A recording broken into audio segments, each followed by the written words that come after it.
تو بادشاہ جو تھا اس کی ایک بیٹی ناراض ہو کے گھر سے چلی گئی. بادشاہ کو پتہ چلا, ڈھونڈتے رہے, نہیں ملی. رات گزر گئی, صبح ہوئی, دیکھا بیٹی خود واپس آ گئی. بادشاہ نے پوچھا کہ بیٹی صحیح ہے, سالم ہے؟ کہاں سالم ہے؟ کہا بلاؤ. کہا کہاں گئی تھی رات؟ کہا ناراض ہو کے نکل گئی, شہر سے ہوتی ہوتی بازار. رات ہو گئی.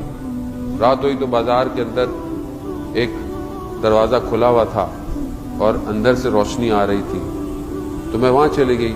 تو دیکھا ایک کمرے میں, ایک حجرے میں جو ہے وہ ایک طالب علم بیٹھا ہوا پڑھ رہا ہے شمع کے ساتھ.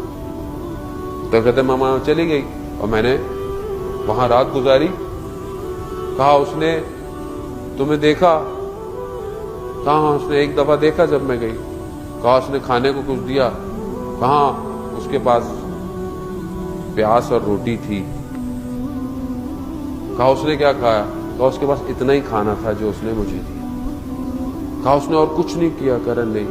کہا اس کو بلاؤ, طالب علم. اس طالب علم کو بلایا, اسے پوچھا کہ تم نے میری بیٹی کو دیکھا تھا؟ کہاں ایک دفعہ نگاہ پڑی جب وہ آئی.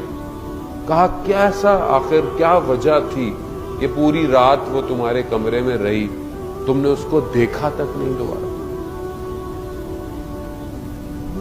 کہا جب مجھے وسوسہ ہوتا تھا کہ میں اس کو دیکھوں تو میں خدا کی بارگاہ میں کہتا تھا پروردگار میری عفت اور میری پاک دامنی کو بچا, اور میں اس کے لیے اپنی ایک انگلی کو شمع کے اوپر رکھتا تھا,